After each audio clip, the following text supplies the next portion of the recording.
Today's chapter is entitled Active Waiting, and it starts with a few verses from Psalm 130.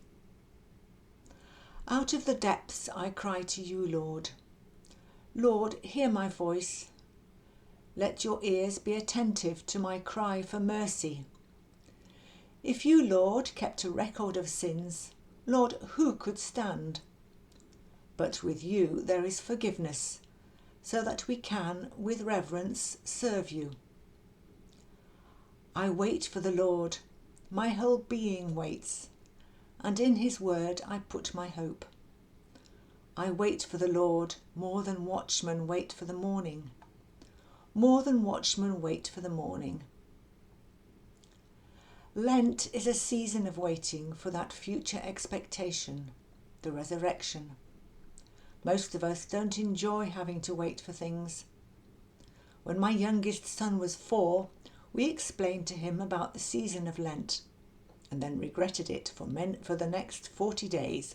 He just couldn't cope with the wait, so we had many tears and tantrums as he processed each day's answer to, "How many sleeps till Easter eggs, Daddy?"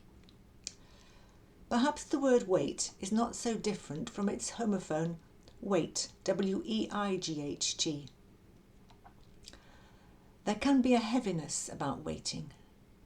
There's a story of a teacher picking up his glass of water and asking his students how heavy it was. All sorts of answers were called out, ranging from 5 ounces to 30 ounces. The teacher then informed them that the absolute weight had no bearing on his own experience of the weight. "The weight probably depends on how long I hold it," he concluded. "If I hold it for a minute, it's no problem at all. If I hold it for an hour, I'll have a slight ache in my arm.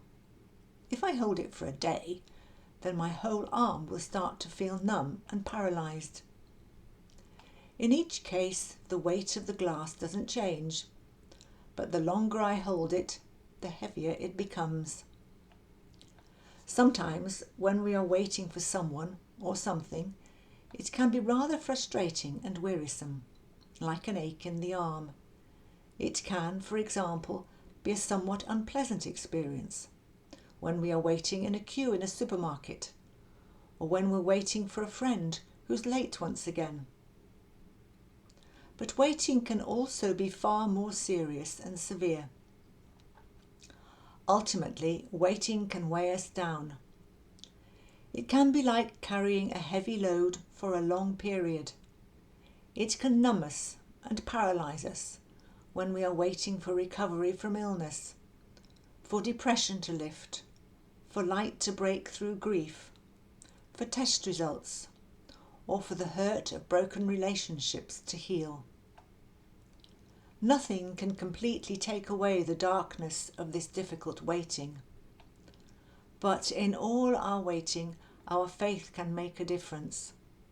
Jesus can make both the darkness and the heavy load lighter.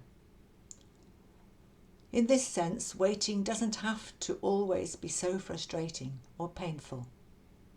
After all, there are 2 seasons of waiting in the church calendar, Advent and Lent, and both have something in common. Both end in new life and joy.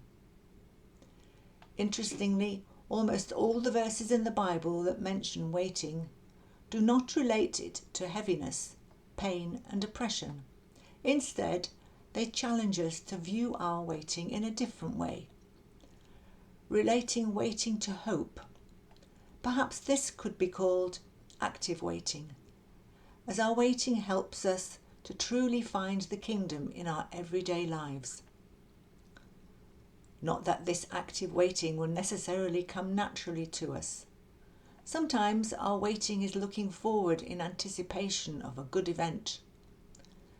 This can lead us to live our lives in the future, rather than enjoy the gift of waiting. It once dawned on me that I had spent so much time thinking how I was looking forward to the next stage of my children's development, to when they learnt to crawl, then when they walked, then when they talked, then when they would actually enjoy watching football with me. I was looking at photos of them recently and realised how much I had missed of their development by looking to the future. I now challenge myself to appreciate where they are now. You could call it resting in the waiting for the next stage, rather than wishing the next stage would come quickly. There are other times, though, when our waiting is not to do with anticipation, but rather we are forced to wait due to illness or a traumatic event. The lockdowns that resulted from the COVID-19 pandemic, for example, put all our lives on hold. While such waiting can be painful and difficult, we can still wait actively when we face adversity. During an intense period of pain after a back injury, I had to wait for almost 12 months for an operation. As a result, for that time I was laid up in bed for most of the day. I would venture out for very short daily strolls, and I taught myself to truly appreciate those walks, the beauty of nature, the conversation of friends who accompanied me, the silence when I walked alone, or the uplifting music when I took my iPod. This was all God at work, and in spite of my continuing pain, I could not help but celebrate his wonderful, mysterious, and holy gift of life. A point of reflection. The poet Ralph Waldo Emerson asked, "How much of human life is lost in waiting?" Reflect on that question. How much of our lives are wasted as we wait for the future to happen? Active waiting is about opening our eyes to God's light in our journeys, however long and difficult the wait, however heavy and burdensome the weight, W-E-I-G-H-T. Next time you have to wait for something, commit yourself to actively waiting in whatever way helps you to connect with God.